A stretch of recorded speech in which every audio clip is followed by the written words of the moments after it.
you doing? It's your boy BrogiNaric, back again with another review. And in this video, I'm going to be talking about The Lost City, which is the latest Sandra Bullock comedy that was starring her and Channing Tatum and Daniel Radcliffe and Brad Pitt. This was a movie I loosely heard about, and then I started seeing the trailer, and the concept was interesting. But before we get into it, I'm just going to say this is going to be a non-spoiler review. So don't worry about any spoilers, but I'm going to give you the good, the bad, and what I like, what I didn't like about this film. So The Lost City was directed by Aaron and Adam Nee, who are two brothers who are both writers. One of them, I think, also does a little bit of acting, and they directed a couple of films. I think most have been like animated, and they've done some shorts and stuff. So I wasn't familiar with these guys, but they directed this film. And if this was a fine director effort, I didn't think the direction was necessarily the worst aspect of this film. Now, Sandra Bullock is the lead of this. The movie basically is Sandra Bullock is a book writer. She writes these romance novels that have this sort of action adventure vibe to them, and a very popular series. But now she's older, and she's like a recluse because her husband passed, and he was the guy that kind of helped her with the archaeological aspects of the book because they were actually very realistic or whatever. So she's got this new book tour, and the guy who plays her fictional hero, the character named Dash, is going to join her on the book tour. And eventually she gets kidnapped by this rich guy who believes that she can help him find this fictional city, the lost city of D, that she's written about, because he believes that the ancient treasure that she's writing about is real, and he wants to get it because he's weird like that. And so she gets kidnapped, and Channing Tatum's character has to go save her.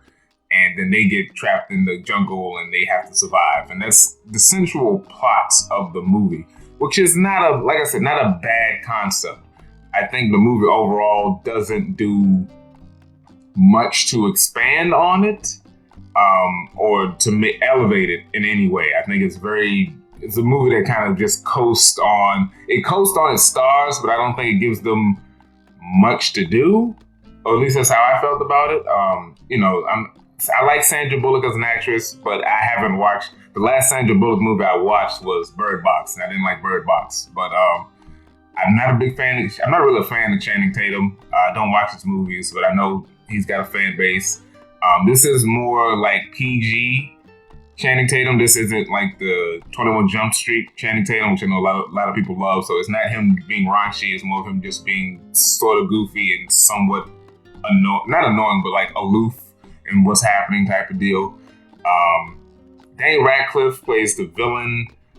He's this rich billionaire goof guy. He's fine. He's not in it that much, and he's a great actor, but they don't really give him. There's no moments where he really stands out. He's just okay. Channing Tatum, once again, he plays the model who's got a crush on Sandra Bullock, because of course he does. It's a rom-com. Like I said, he's fine. He made me chuckle. No one really made me. That was okay. In terms of comedy, there are no real like gut-busting laughs. That not even with the crowd that I saw it with, even though it was a small crowd, there were really no gut-busting laughs. For me, there was a couple of chuckles and a couple of interesting word plays here and there, but most of it was the actors saying lines and trying to make something funny when it really wasn't. I don't know. Some of it, I guess, was a little bit of improv as well. I would say the best character, or at least my favorite character, was Jack Trainer, who was played by Brad Pitt, who's like this badass ex-Marines, I think he's like ex-Navy SEAL soldier who's like he's a trainer. Get it? Jack Trainer, who's actually a trainer, but he's also like big on meditation, and he says a lot of different quotes and motivational stuff, and he's hired by he gets involved to go actually save Sandra Bullock when she goes missing. And he has some good action scenes, some really good action scenes, I thought, for a movie like this, that were choreographed and directed very well. And, that was fine.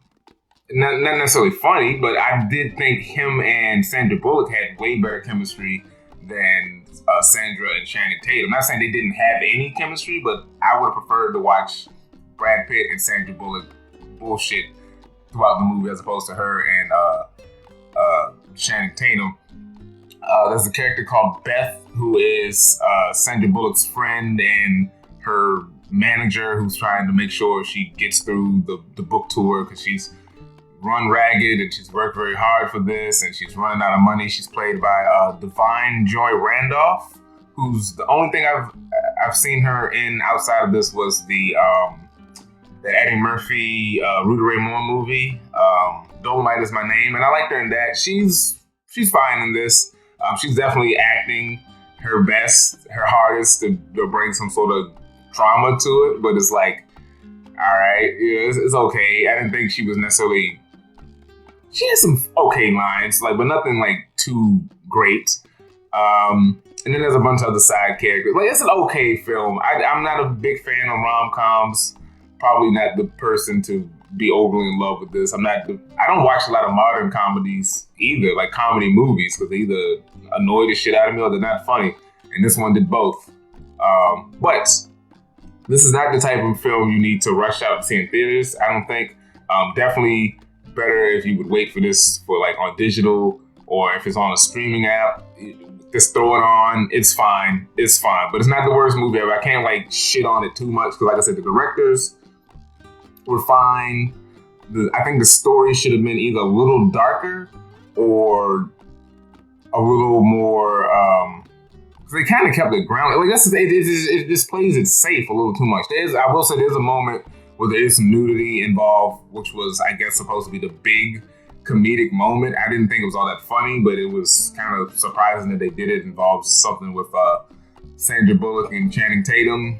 It's definitely for the ladies or the people who want to see some. I'm not even going to spoil it, but it's definitely for the Channing Tatum fans, I'll say. But yeah, it's an okay film. I wish it was better. If it was me, I definitely would focus more on the idea of her as a writer and her crazy books. Because there's a moment early on where she's daydreaming or in her mind thinking of what the book should be, and it's all visual. I think they should have played that up more, the crazy scenarios in her books juxtaposed to the crazy scenarios that she's now dealing with in real life. I think if they would have added more of that, maybe it would have been better. I don't fucking know. It's an alright film.